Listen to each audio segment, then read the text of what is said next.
उपचुनाव को लेकर भाजपा का बैठकों का दौर हुआ शुरू। मंडी के मुख्यमंत्री संवाद कक्ष में हुई भाजपा के 6 मोर्चों की बैठक। मुख्यमंत्री बोले, आगामी उपचुनावों को लेकर भाजपा पूरी तरह से तैयार। भाजपा के राष्ट्रीय अध्यक्ष जेपी नड्डा और मुख्यमंत्री ने डॉक्टर श्यामा प्रसाद मुखर्जी को दी श्रद्धांजलि। कुल्लू के रिवर राफ्टिंग केंद्र में हुआ श्रद्धांजलि कार्यक्रम का आयोजन।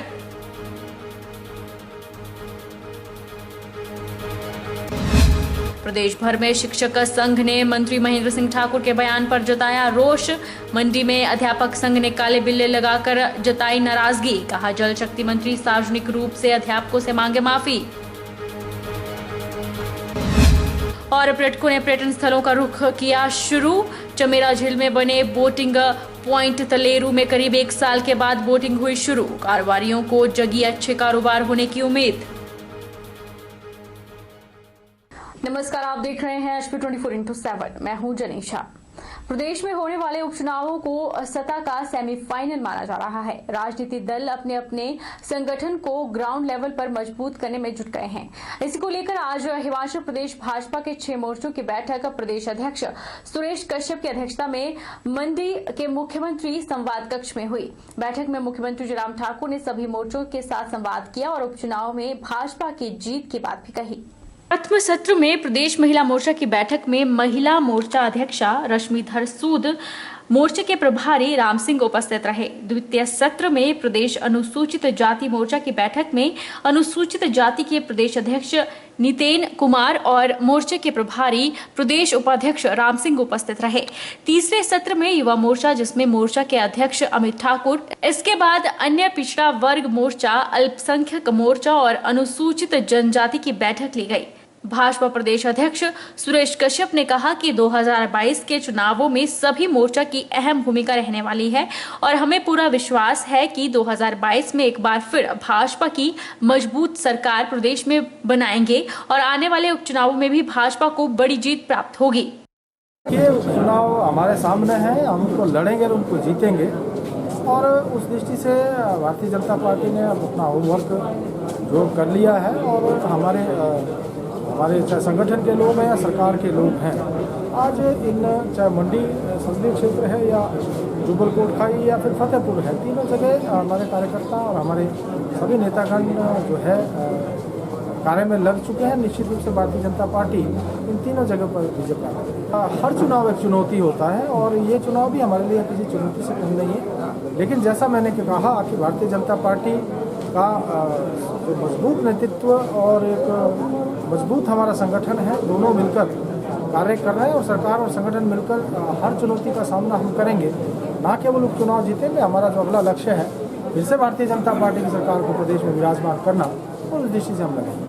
उधर मुख्यमंत्री जयराम ठाकुर ने कहा कि आगामी उपचुनावों को लेकर भाजपा पूरी तरह तैयार है और उपचुनावों में भाजपा विजय हासिल करेगी। उन्होंने कहा कि आज पार्टी के विभिन्न मोर्चों की बैठक आयोजित हो रही है, जिसमें विस्तार से संगठन और विभिन्न विषयों को लेकर चर्चा हुई और संगठन की दृष्टि से यह बैठक बहुत ही सार्थक साबित होगी। आज भारतीय जनता पार्टी के हमारे जो प्रदेश के जो मोर्चे हैं उनकी बैठक है, जिसमें महिला मोर्चा, युवा मोर्चा, अनुसूचित जाति मोर्चा और OBC मोर्चा,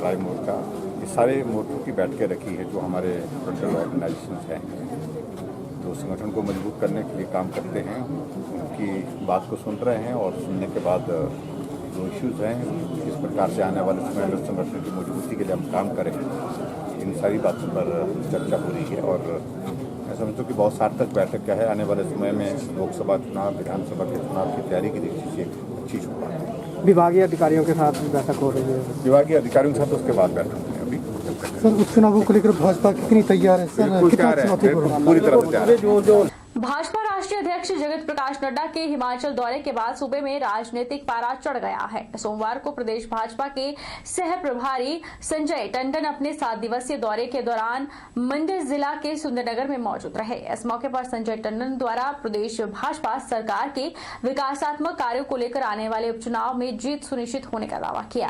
पहला मिशन हमारा के जो 3 उपचुनाव जो सामने दिख रहे हैं, उन उपचुनावों में पार्टी को तीनों के तीनों उपचुनाव अच्छे रूप से जीत कर आगे आएगी, ऐसा हमें अनुमान ही नहीं, हमें पूर्ण विश्वास है। और हमारा एक एक कार्यकर्ता इस कार्य के लिए जुट गया है। इसके साथ ही साथ जो मिशन रिपीट 2022 है, उसकी भी रणनीति, एक एक सेगमेंट तक की रणनीति हम लोग ने तैयार कर ली है, जहाँ पे हम लोग, आप इस चीज़ से वाकिफ़ होंगे कि जो पार्टी का जो संगठनात्मक दृष्टि से जो हमारी शक्ति है, शायद Himachal Pradesh is possibly one of the best. Bhajpa के राष्ट्रीय अध्यक्ष जगत प्रकाश नड्डा और मुख्यमंत्री ने जनसंघ के संस्थापक डॉक्टर श्यामा प्रसाद मुखर्जी के जयंती के अवसर पर कुल्लू के पिरडी में पर्वतारोहण संस्थान के रिवर राफ्टिंग केंद्र पर राष्ट्र के सपूत को श्रद्धांजलि अर्पित की। राष्ट्रीय भाजपा अध्यक्ष ने कहा कि डॉक्टर श्यामा प्रसाद मुखर्जी ने 1946 में बंगाल के विभाजन की मांग की ताकि मुस्लिम बहुल पूर्वी पाकिस्तान में भारत के हिंदू बहुल क्षेत्रों को शामिल करने से रोका जा सके। भाजपा के संस्थापक श्यामा प्रसाद मुखर्जी के जयंती पर सुंदरनगर में स्थानीय विधायक राकेश जम्वाल के कर कमलों द्वारा पौधारोपण कार्यक्रम किया गया, जिसकी अध्यक्षता भाजपा हिमाचल के सह प्रभारी संजय टंडन ने की। उन्होंने भी पौधारोपण कार्यक्रम में अपनी भागीदारी सुनिश्चित की। आज डॉक्टर श्यामा प्रसाद मुखर्जी जी की जयंती को पूरे देश में मनाया जा रहा है, वहीं हिमाचल प्रदेश में भी भारतीय जनता पार्टी द्वारा मनाया जा रहा है। हर पोलिंग बूथ पर आज वृक्षारोपण किया जा रहा है। हिमाचल प्रदेश के सभी पोलिंग बूथों पर आज भारतीय जनता पार्टी 50-50 पौधे रोपकर पौधे लगाने का काम आज भारतीय जनता पार्टी डॉक्टर श्यामा प्रसाद मुखर्जी जी की जयंती पर कर रही है। आज सुंदरनगर विधानसभा क्षेत्र में भी हमारा सौभाग्य है कि यहाँ BBMB कॉलोनी में यहाँ हमारे पोलिंग बूथ पर प्रदेश के सह प्रभारी आदरणीय संजय टंडन जी द्वारा आज यहाँ पर वृक्षारोपण किया गया और कार्यक्रम आयोजित यहाँ पर सुंदरनगर मंडल द्वारा किया गया है। मैं आज श्यामा प्रसाद मुखर्जी जी की जयंती पर प्रदेश के सभी कार्यकर्ताओं को बहुत बहुत बधाई देता हूँ। पूर्व विधायक सोहनलाल ने कहा है कि हिमाचल सरकार के साथ साथ HRTC निगम भी जनता से भेदभाव करने पर उतर आई है। उन्होंने कहा कि कोरोना वायरस की पाबंदियों को राहत देते हुए सभी रूटों पर बसों को बहाल किया गया है, लेकिन सुंदरनगर के ग्रामीण रूटों पर निगम की बसें चलाने में निगम भेदभाव कर रहा है। उन्होंने आरोप लगाया है कि देश में मोदी नाम और प्रदेश में जयराम के काम की हालत बदतर हो गई है और रूट्स को बहाल कर दिया गया है, लेकिन जामला रूट और कंधार रूट ये दोनों बहाल नहीं किए गए हैं। और मैं सरकार से, परिवहन विभाग से पूछना चाहता हूं कि इस क्षेत्र के लोगों ने क्या गुनाह किया है, इन लोगों की परिवहन सेवाएं क्यों बहाल नहीं हुई, क्या कारण है। बहुत से लोगों ने विधायक महोदय से भी मांग रखी, उन्होंने भी इस मांग को अनदेखा किया, आश्वासन के अलावा उनको कुछ नहीं दिया। और जब वो परिवहन इस विभाग से मिले तो ये कहते हैं कि इस रूट पे इनकम नहीं है। मैं पूछना चाहता हूँ कि ये विभाग क्या कमर्शियल एक्टिविटी के लिए है या लोगों को सेवाएं देने के लिए। और आज से पहले ये लोगों को सेवाएं मिलती रही तो क्या इसमें इनकम का कोई सवाल नहीं था, अब यह सवाल क्यों पैदा हो रहा है। जल शक्ति और बागवानी मंत्री महेंद्र सिंह ठाकुर शिक्षकों पर टिप्पणी कर बुरी तरह से घिर चुके हैं। पूरे प्रदेश भर में शिक्षक संघ ने मंत्री महेंद्र सिंह के बयान पर रोष व्यक्त किया है। अध्यापक संघ ने मांग की है कि मंत्री सार्वजनिक रूप से अध्यापकों से माफी मांगे। वल्लभ कॉलेज में हिमाचल राजकीय महाविद्यालय पर अध्यापक संघ ने काले बिल्ले लगाकर ठाकुर महेंद्र सिंह के बयान पर रोष व्यक्त किया।